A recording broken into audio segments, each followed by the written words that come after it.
Honorable Mayors, Mayor MP, also we're pleased to serve that you're also the most representative for the people of Choma Central. Thank you also for being on our guest this morning. The acting permanent secretary at the Ministry of Information and Media, Mr. Wisdom Wale, welcome sir. The IBA Finance and Administration Committee of the Board of IBA, Mr. Wisdom Wale. IBA Board Member is Susan Domingo. The police, Zambia Police, represented by the spokesperson, Mr. Godfrey Chilali, all the directors and senior government officials, and just all government officials present, workshop facilitators, we have panels and the Electoral Commission of Zambia, and you, our workshop participants, members of the media, ladies and gentlemen, we are delighted to be here in Choma as we convene the media and other stakeholders from across the country, all our 10 provinces, to deliberate on critical matters about the broadcast sector, particularly as they relate to election coverage and the role of media in safeguarding democracy. This workshop today brings together over 50 participants who are drawn from stations and other media outlets. We've got print media as well represented from across all the 10 provinces, and the idea here is to enhance skills to ensure accurate, balanced, and responsible election coverage. Guest of honor, my task this morning is only to invite the IBA board member, Mr. Kanye, who is representing our chairperson. But before that, I just wanted to say that we extend our sincere appreciation to all stakeholders for making it here and taking time out of their busy schedules to join us in the next 2 days. To our media stakeholders, we remain deeply grateful for your responsiveness whenever we engage in matters of media standards. Your steadfastness demonstrates your commitment to ensuring that citizens remain well informed. Please be assured that the authority continues to explore ways of improving the sector in all aspects. So as we prepare for the upcoming elections, we just want to urge all media houses to ensure that you keep voting the highest standards when it comes to accuracy, fairness, and impartiality in your coverage. We at IBA will continue to provide guidance and support to ensure that the media plays its right role in strengthening democracy and public trust. So, Honorable Minister, guest of honor, please just allow me at this point to call upon Mr. Kennedy to address us on behalf of our board chairperson. Thank you.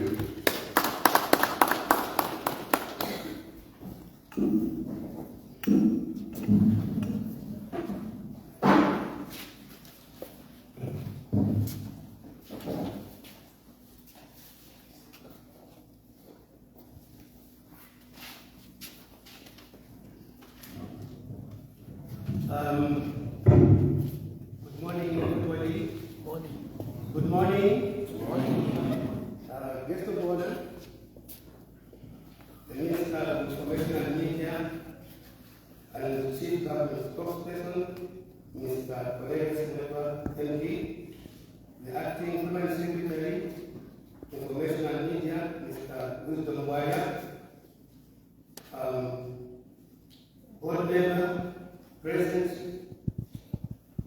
the Director General, Mr. Marino, the representative from the Zambia Police, directors and senior government officials present, workshop facilitators, workshop participants, members of the press, ladies and gentlemen. My assignment this morning is to deliver a message from my chairman, Mr. Choma, who has been unable to be with us, unfortunately. He was very keen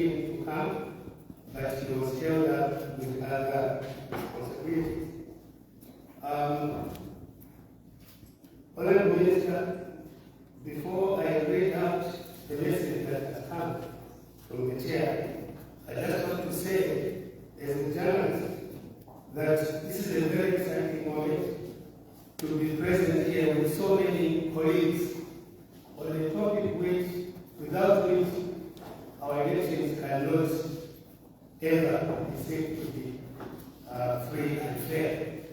So I must say that as a journalist, as a lecturer of journalism and teacher of journalism, this is a very exciting moment. Coming to the speech, allow me to take this opportunity to warmly welcome you all to this election voting workshop, an important initiative aimed at strengthening professionalism and ethical standards in Zambia's broadcasting industry ahead of the 2026 general elections. The authority is particularly grateful to the Honorable Minister for Information and Media for accepting to grace this event. Thank you very much, Honorable Minister.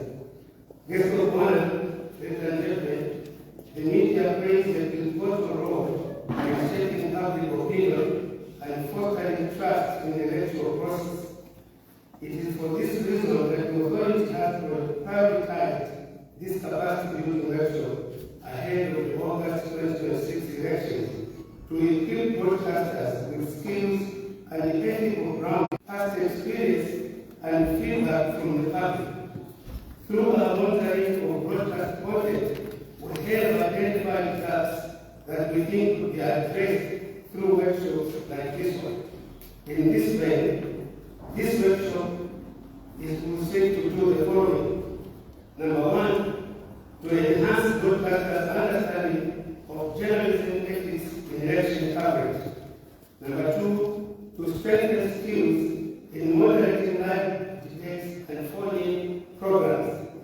Number three, to provide guidance on editorial policies tailored for election reporting. And shedding light on the new IPA Act and the electoral process. I therefore wish to invite you all to actively participate and to freely share experiences as we explore opportunities and solutions to challenges that we face during the election period. Guest of honor, ladies and gentlemen, during this workshop, the authority will also launch the conference portal, which will be hosted on our IPA website. This initiative is aimed at enhancing the relationship between the stations, its listeners, and the authority in resolving issues arising from broadcasting content. This is not a new procedure, but an improvement of existing content procedures and is meant to provide efficiency and transparency in content handling by both stations and the authority. It is worth noting that the content portal will be administered in accordance with the provisions of the Act. Guest of honor, I also wish to extend our appreciation to the government for its continued support to the media sector, including the tax holiday on broadcasting equipment imports, which is coming to an end on the 1st December 2026. This has provided broadcasters with an opportunity to modernize their operations, ensuring that election coverage is supported by reliable and up-to-date technology. In conclusion, I urge all broadcasters present to embrace this workshop as an opportunity to reaffirm your role as guardians of democracy. Accurate, fair, and ethical election reporting is not just a legislative requirement, it is a national duty. I wish you fruitful deliberation, and to give this much, I'll now hand over to the Director of Program. Thank you very much. Thank you very much, Director, Mr. Oliver Kabinsa. At this point in time, ladies and gentlemen, allow me to invite our acting permanent secretary from the Ministry of Information and Media, Mr. Wisdom Wanya, to come and invite the guest of honor, our Minister of Information and Media, Chief Government Spokesperson, Honorable Cornelius Wentworth. his remarks this morning. Sir, the acting permanent secretary, I invite you.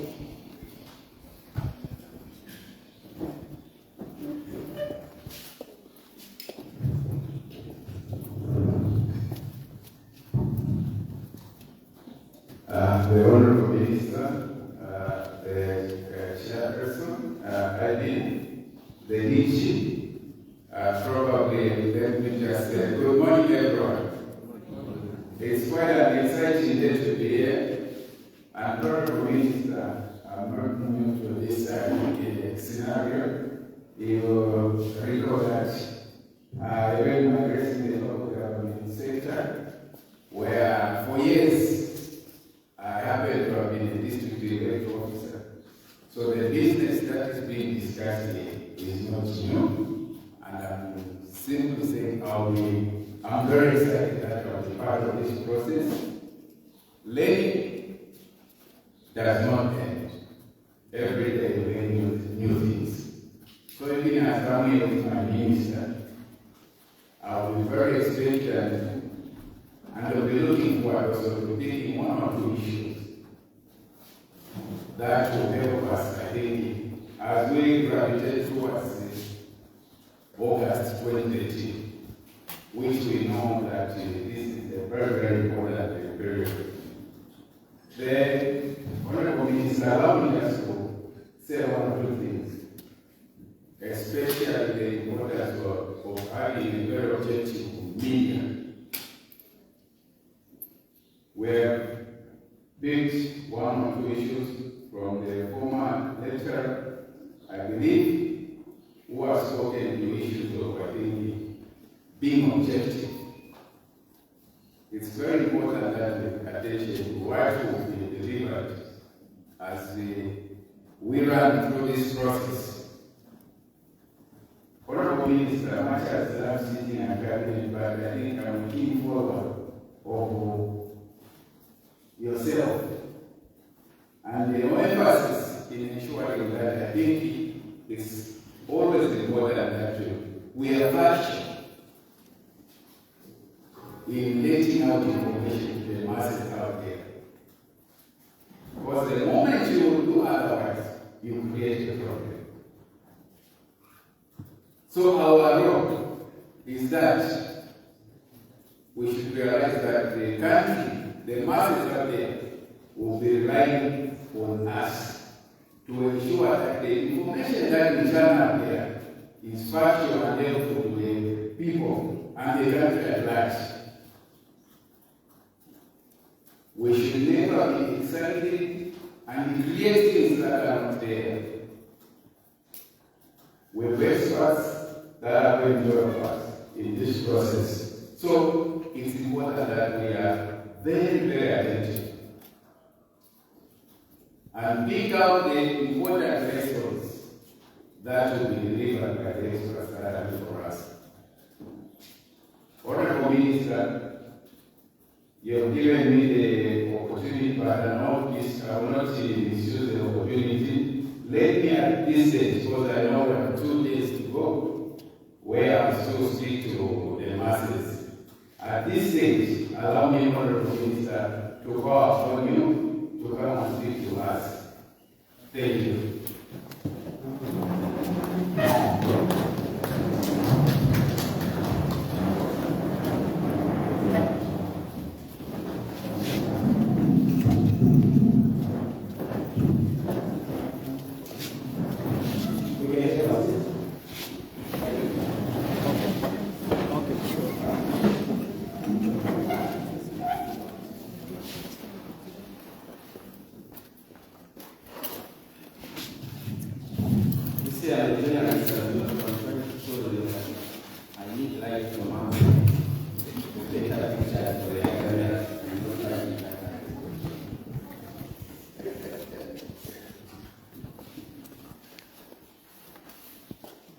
The acting permanent secretary of the Ministry of Information and Media,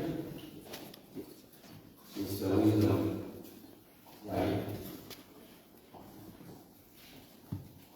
And your team from the Ministry of Information and Media,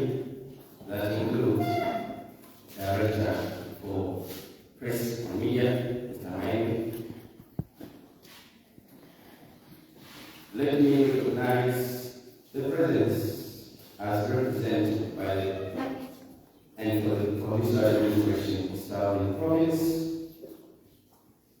and the mayor for Choma, who is ably represented by the deputy mayor in our midst, and the panel of councillors for Choma who are seated here, and others are having another meeting with cooperative partners outside there.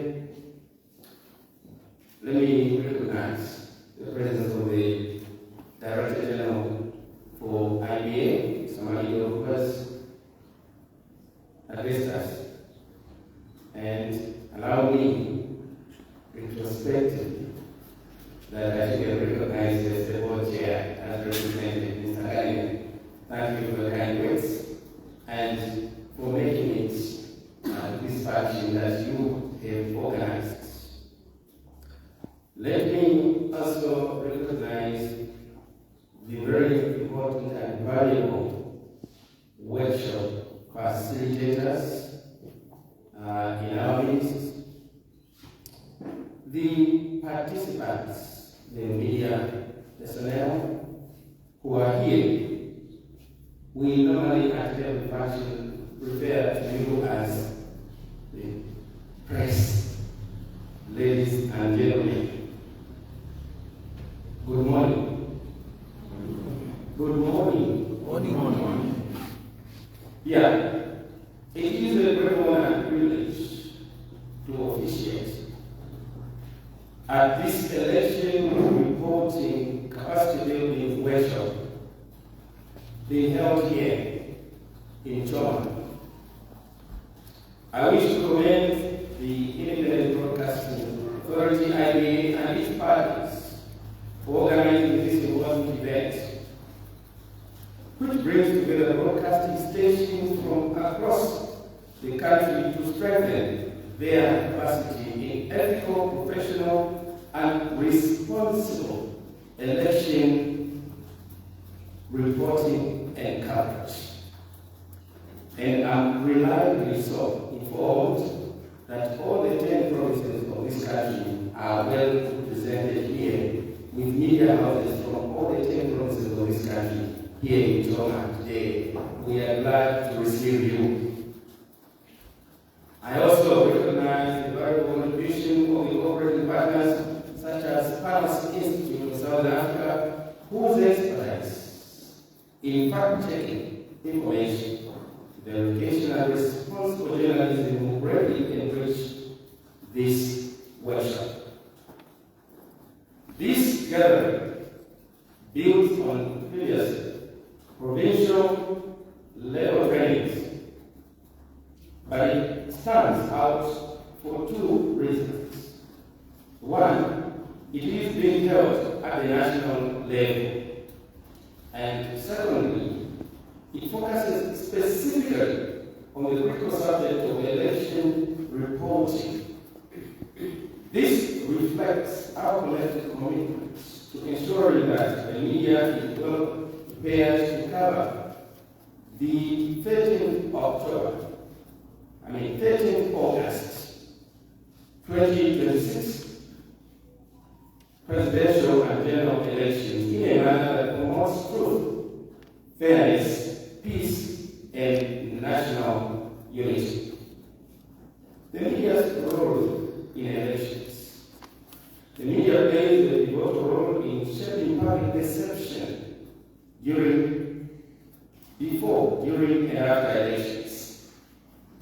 Broadcasting stage must there stand as because of truth, professionalism, and national cohesion, promoting national unity, national peace, and national progress for national development.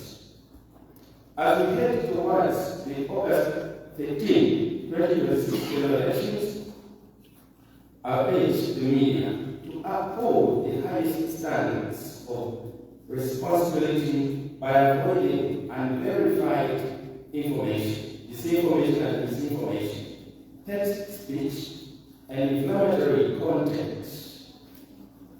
Your voting must be accurate, balanced, and thoroughly verifiable.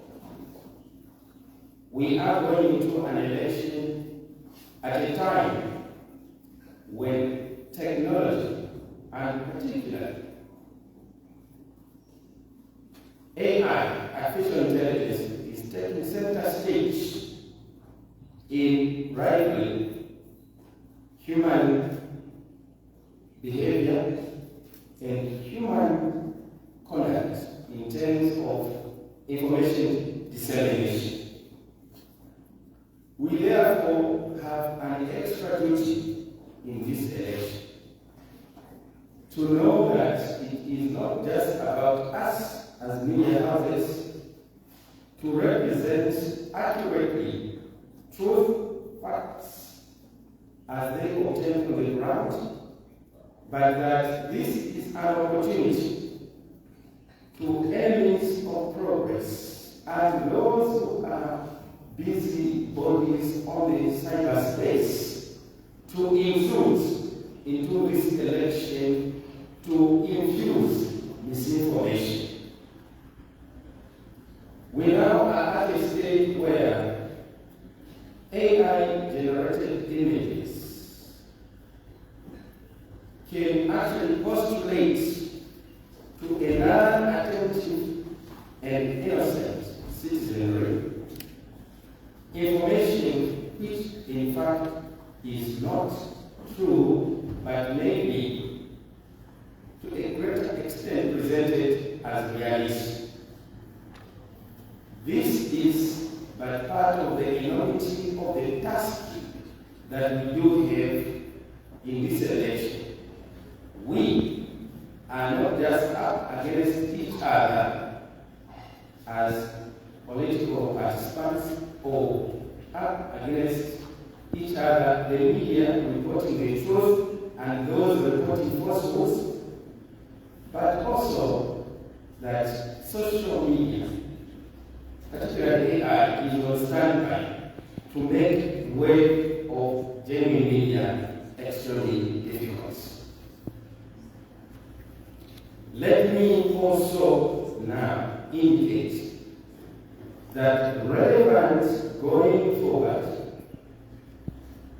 from the Office of the Minister for Information and Media, and thereafter in my capacity as party spokesperson of the UPNP, and even the Chief Government spokesperson, there shall be no statement that will come from my office or offices that I hold that will be a dry statement and not accompanied by an audio or video in order to counter the machinations of social media abuse.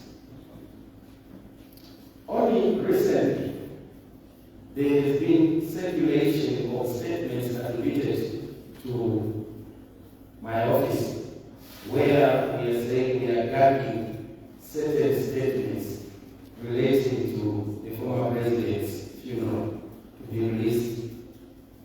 That is abuse of social media. All statements that come from my office or offices, as the case may be, are accompanied by an audio or video. So when you see a statement with my signature, which has no audio or video, treat it as fake news. And I know that as we go into these elections, this is going to heighten not just about me, but about the president. You saw statements from State House, properly captioned with State House letterhead and the correct signatures or signatories from State House. That is how challenging the way we have has to do and will be in this election, because it is very difficult to decipher between truth and falsehood. Let me talk about safety and protection of journalists. Government remains committed to ensuring that journalists operate in a safe and enabling environment. As elections often heighten political tensions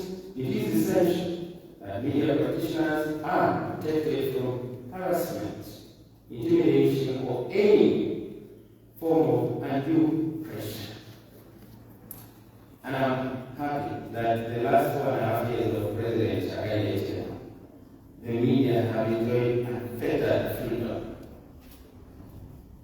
And that is in keeping with the alleged commitment of President Chagayete to provide for, promote, protect, defend, and uphold media freedoms. That is unquestionable in Zambia. Those who allege media harassment, well, it falls under the ambit of freedom of expression and speech. The influence of digital media and AI. Today we face new challenges, including the misuse of artificial intelligence to manipulate events, audio and video. Government is working closely with regulatory bodies and international partners to develop guidelines to counter harmful artificial intelligence generated content. Broadcasters must remain vigilant by verifying all digital material before publication. Inclusion and access to information. Credible and inclusive reporting requires the representation of all voices, women, youth, and persons with disabilities, and marginalized communities. Now that I feel acknowledge our community and rural radio stations for their critical role in ensuring no citizen is left behind insofar as it relates to accessing information that relates to the governance of their country.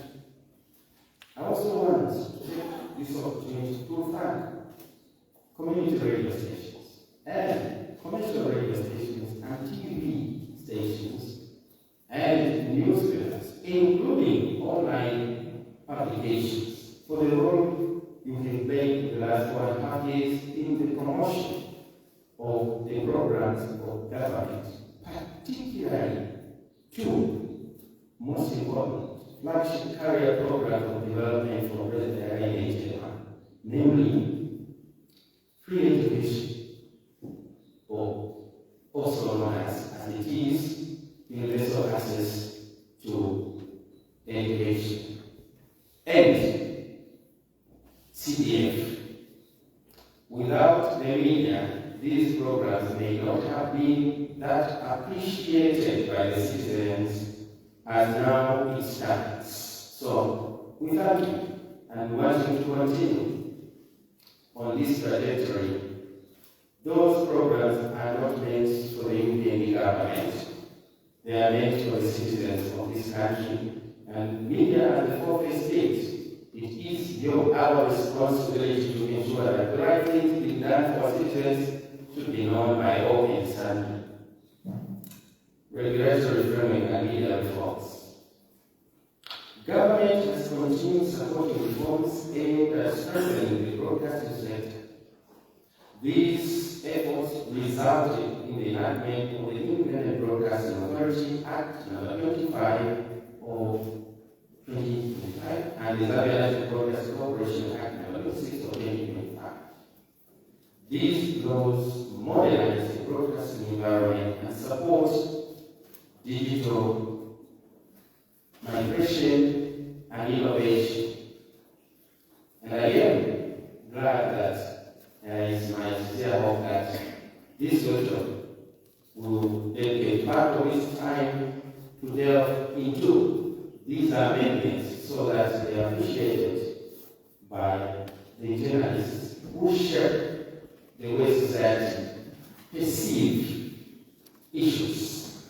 Because yesterday I was talking to one of the media owners who again was reminding me that you amended the IDA in order to stand for freedom of expression. Now, if media is some media does not have that perception, what about the other person? So this is a key moment for us to look into that issue. Conclusion. The importance of this workshop cannot be overemphasized and overstated.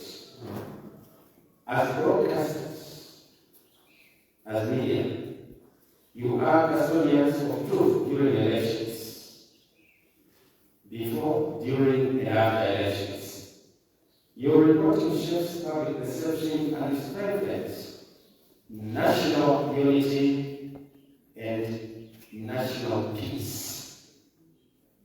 I urge all participants to cascade the knowledge you will add on the knowledge you already have, or that you refresh at this workshop to colleagues and citizens that may not be here to promote professionalism nationally.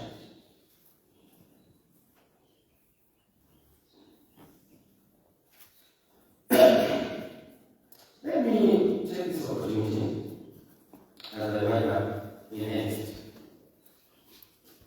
to indicate that it is President H.H. and government's desire that the 13th August 2026 general elections be held under a peaceful and conducive electoral environment in order to produce credible elections of integrity that will be respected by all citizens, the regime, and the international community. An election is a litmus test to the maturity of the governance systems in place of a country, particularly the state of our democracy. So, on 13th August, before and after, the entire world will have their eyes on the spotlight in the SADC region, Zambia. It is our individual and collective responsibility, duty, and effort to ensure that we give the correct messages, the correct image about Zambia. This far, President Choma, who is chief salesperson for our country and the opportunities that are abound in this country, has done well and delivered on the score of returning our country to that top bracket of being respected as a beacon of peace and a country whose democracy is unwavering and unflinching, that our democracy is sound and alive and thriving, that we continue to be a leader of stable political leadership on the continent and therefore on the global stage. It is our duty to continue there, to uphold this image that President H.H. has delivered and devoted a great deal of his time to ensure that Zambia returns to the Champions League. Our economy, battered just like economies of other countries in the SADC region arising out of the West, drought and disaster thereof in living memory, is leading the way in coming out of the challenges and effects of that drought. Our currency water is one of the best performing on the global stage. We are now aware that despite the progress that they registered back at home, there is now a rolling and ongoing crunching and waging war between Iran, Israel, and the United States of America and their allies, which has potential to derail the economic gains that Zambia, that SADC, that Africa, and the world has made this far. It is the duty of all of us as media to get this information to the citizens so that they can prepare beforehand that the effects and consequences of that war being waged in the Middle East will not end within the boundaries of those countries that are involved and their interests, but that they will be felt far ashore as far as here in Zambia. So we do expect, relevant going forward, fuel prices to go up. President Richard and his administration have done well to ensure that the relevant policies and governmental interventions have been put in place to ensure fuel prices starting April 2025 started going down up to today. That has also been mirrored in terms of the inflation rates, which in more than 5 years or more has now gone to single digit. The exchange rate has also become more favorable to encourage business in this country. All those gains are likely to be mitigated against by a possible rise in fuel prices, because fuel informs the cost of production of goods and services, and therefore the resultant pricing of goods and services in store or on store shelves. So this is not the making of President H or his administration. This is the making of that war which is being waged in the Middle East. But now it is reality what President H has always preached about, that we do not need to devote energy and resources in conflicts, in wars, because conflict anywhere on the planet is conflict everywhere, because its effects affect even those who are not participants and innocent like our own selves. So, media, let's prepare our citizens, because the times ahead are likely to be difficult and challenging, but that does not mean we forget where we've come from, what President H has done, and where President H has positioned himself and the nation to go as we go into his second term, courtesy of the people of Zambia. The media has power to shape national character, national mood, and electoral outcomes.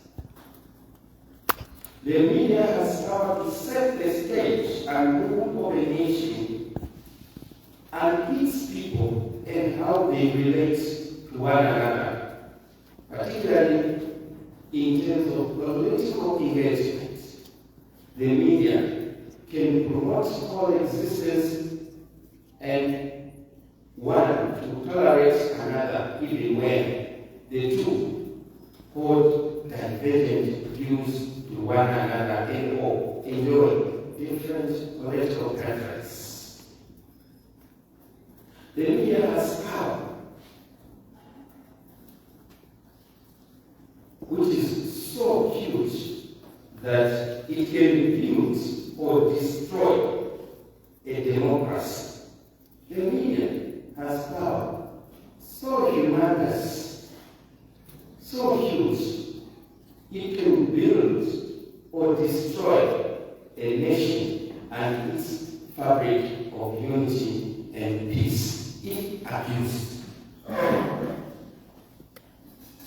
The media can support consolidation of national development and progress, and inadvertently can promote national regress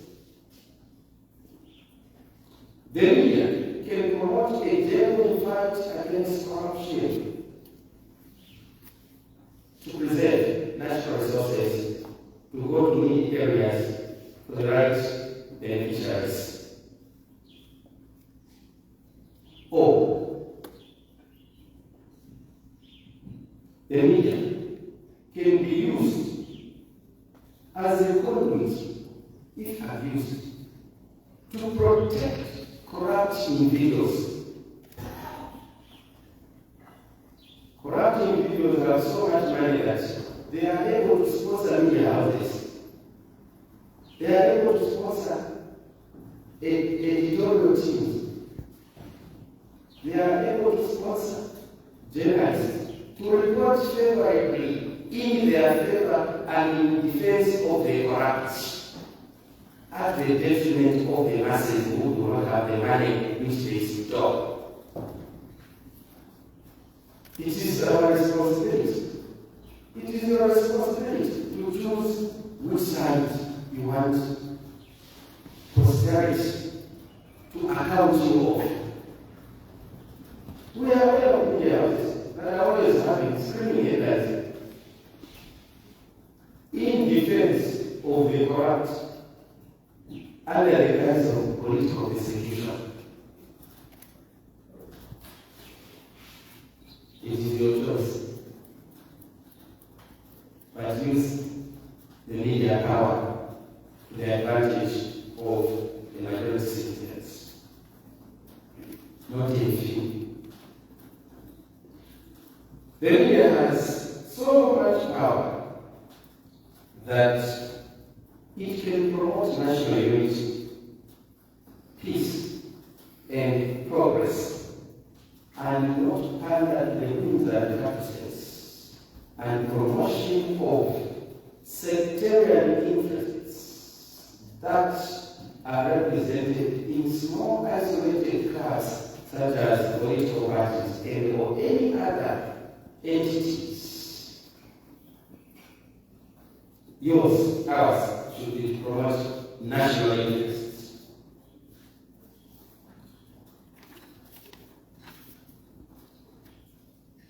So, I urge you, dear colleagues, the media, to use your immense and enormous pen and paper power, and now finger power, to build, promote, defend, and uphold national unity, peace, and progress for Zambia.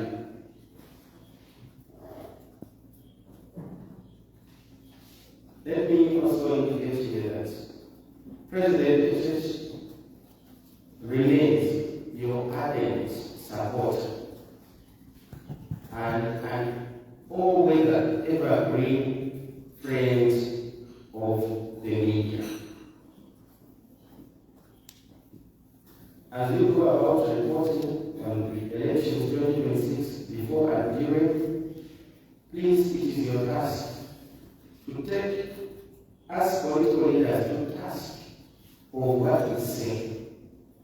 We will not just be a platform where anybody can say anything which is unchallenged.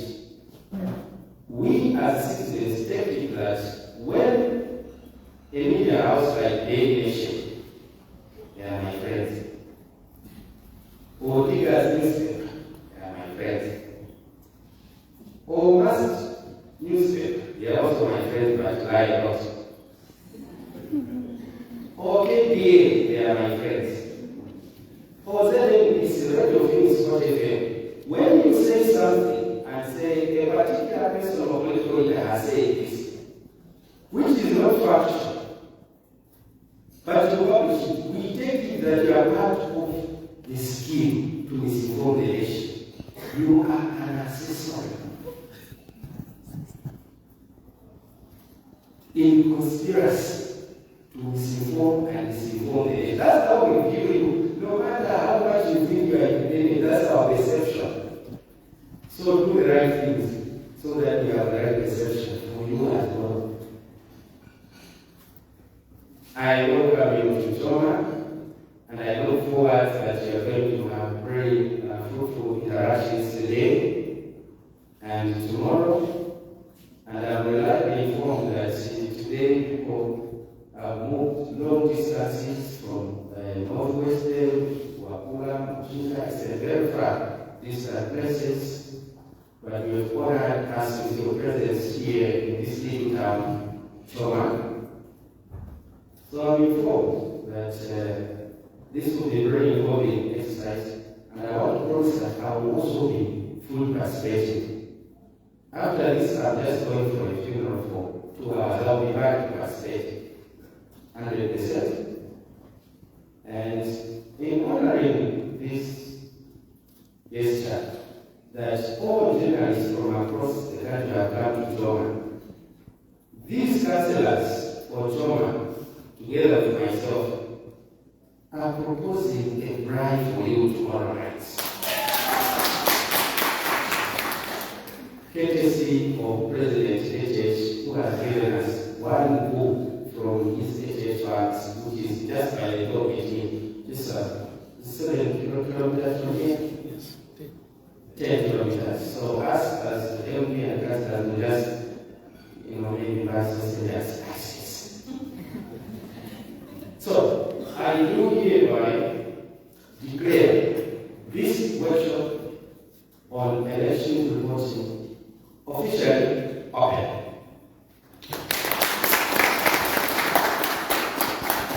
In order for the IDA, the organizing team, allow me now to quickly transition into letting the nation know the decisions for cabinet that were made at the cabinet which was held yesterday. And because this is not workshop business, it's now cabinet decisions, I will read them from there. Thank you, just now.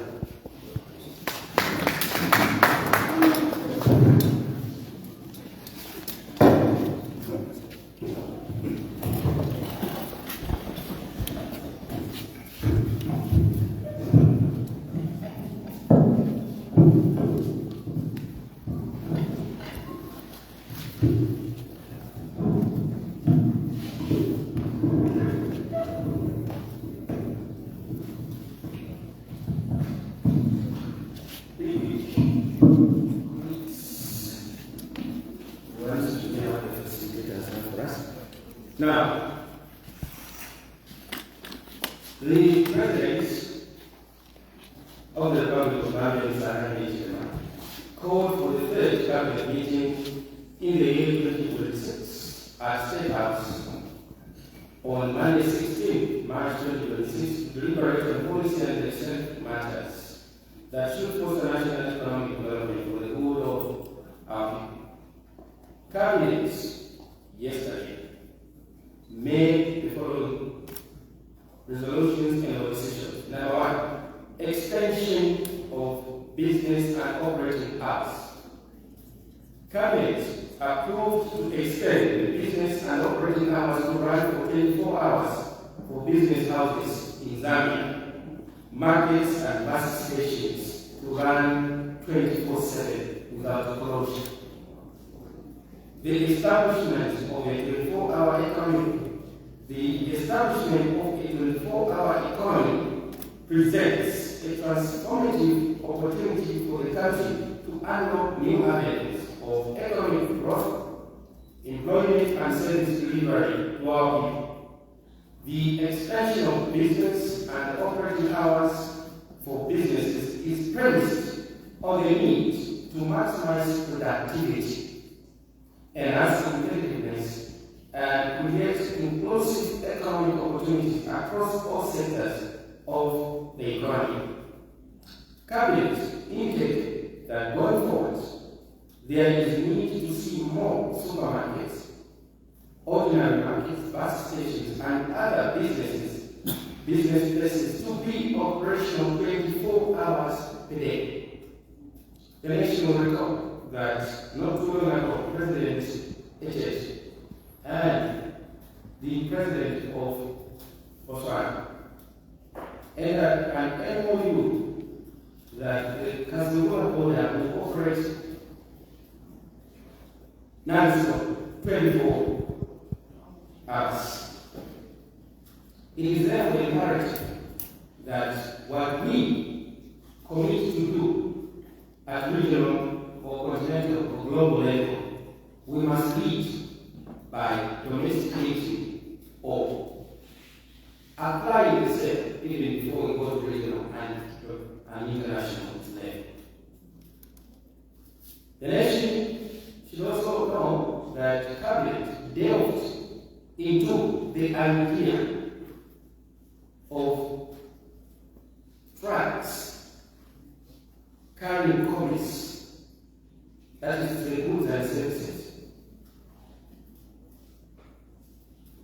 that there should be a return of those trucks moving 24/7 non-stop.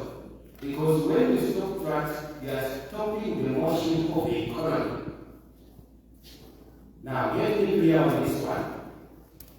Guidelines on how those trucks will be enjoying that freedom to move 24/7 will be announced soon through the road and traffic safety agencies. So I'm not saying from tonight trucks should start moving 24/7. I'm saying government or cabinet delve into that, and an announcement will, in the shortest possible time, be made to allow commerce to move 24/7. Because when trucks park, the economy stops moving. And that is also the reason why Cabinet made a resolution to do away with most police traffic roadblocks, because roadblocks delay the movement of goods and services, therefore delay economic movements. We therefore expect as government cooperation from all our citizens, that as we embark on this 24 hours economy, that we observe rules of security and safety, and that government resolved to deploy sufficient security in all those areas that will be operating 24 hours to ensure that criminal elements do not take advantage of darkness to perform their criminal enterprise. There will be no room for that. And those with such a mindset have been and are hereby forwarded. 2. Legislative matters. The Education Amendment Bill 2026. Cabinet approved a bill entitled the Education Amendment Bill 2026 for publication and introduction in Parliament during the current sitting. The bill is intended to provide for the right to free education, otherwise called universal access to education, for a child enrolled in a public educational institution from early childhood care, development and education, secondary school education, and revise the system of school education. This follows the decision by Cabinet to legislate into law the free education policy put in place by government of the new administration of President Ahmed, which has become used to the vulnerable in society.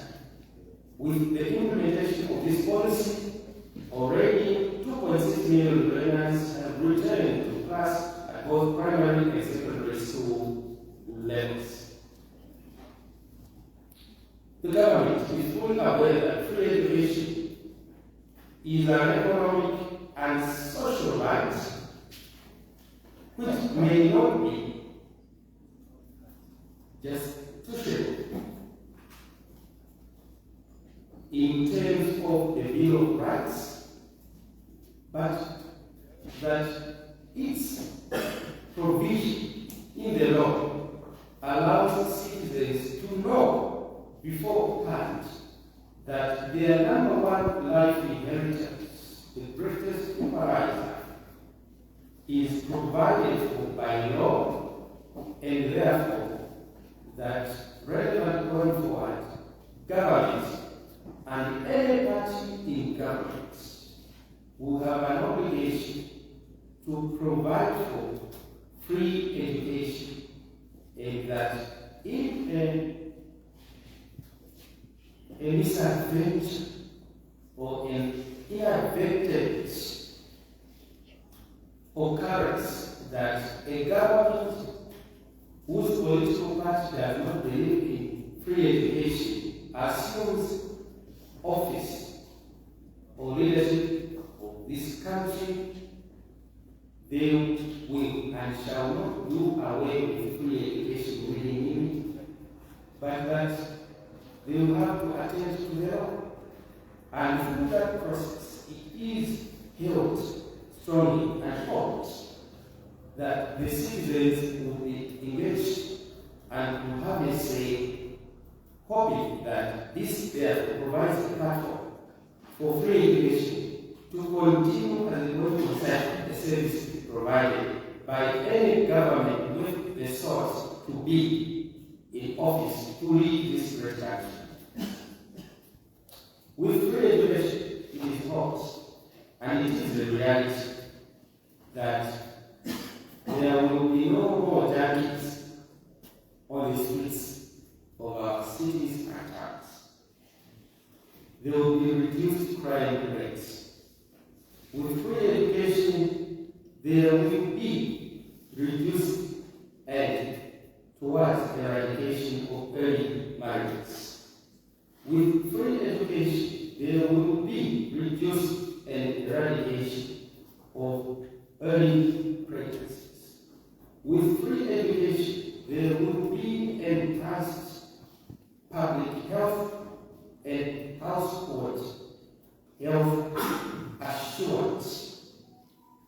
With free education, there will be a health citizenry. With a health citizenry, there will be a health country.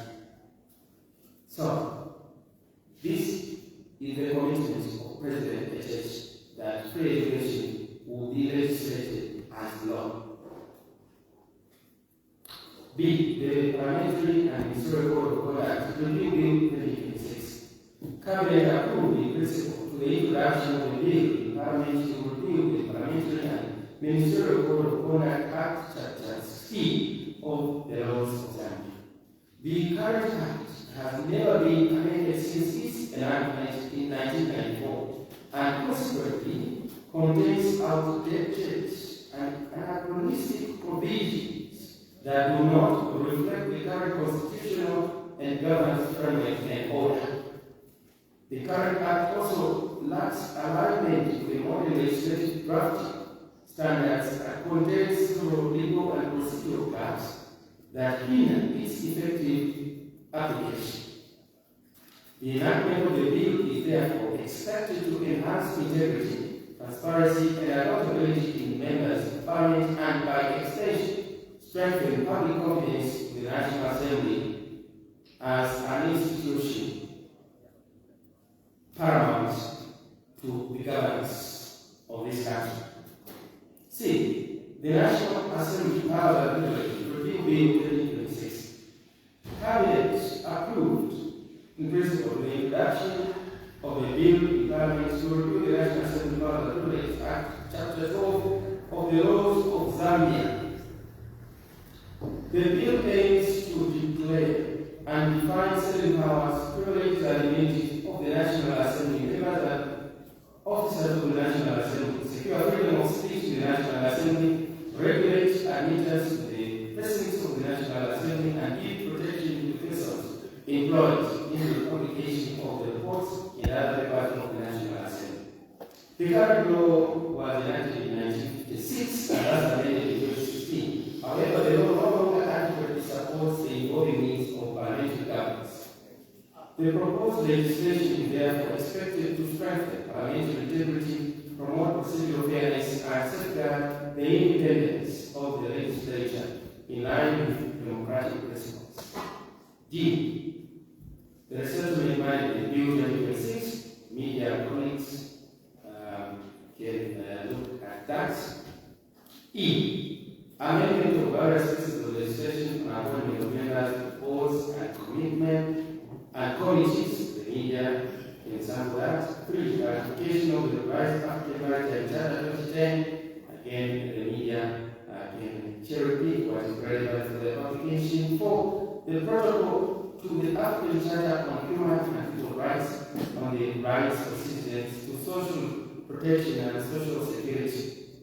Cabinet approved the ratification of the protocol to the African Charter on Human and People Rights on the rights of citizens to social protection and social security. The protocol was developed in 2015 following the decision made by the member states, the African Commission on Human and People Rights, the African Union Commission, and with the support of the African the wide range of civil society organizations, including International Trade Union Confederation of Africa.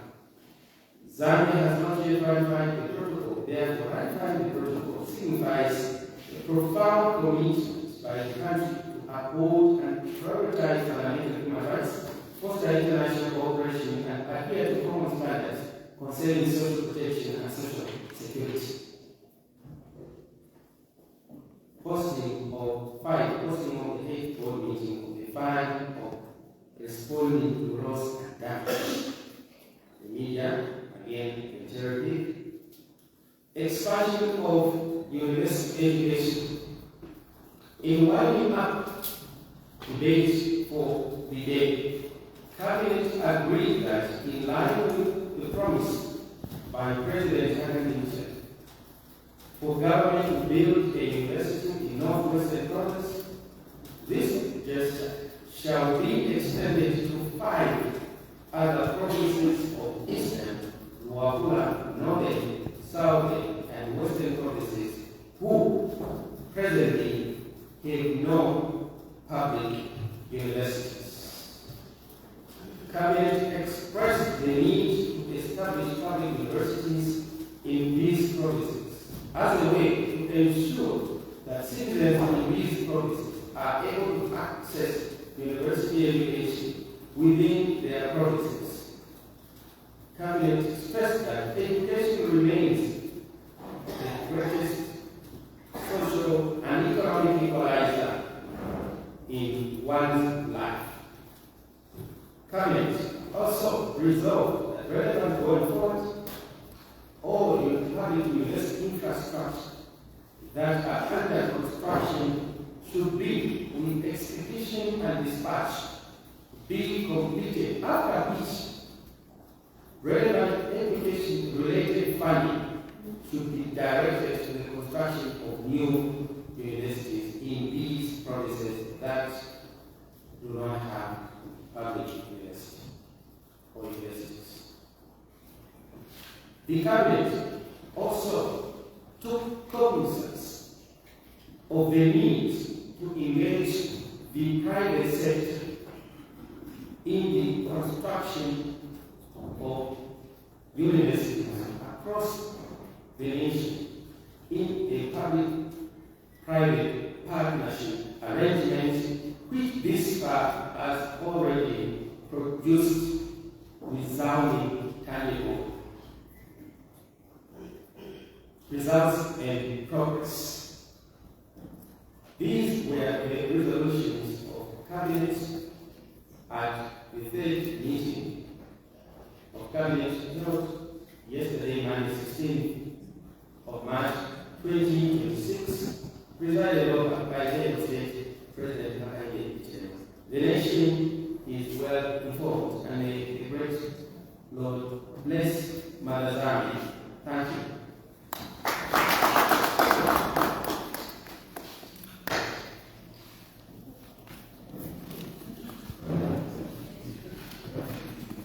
Hello, okay.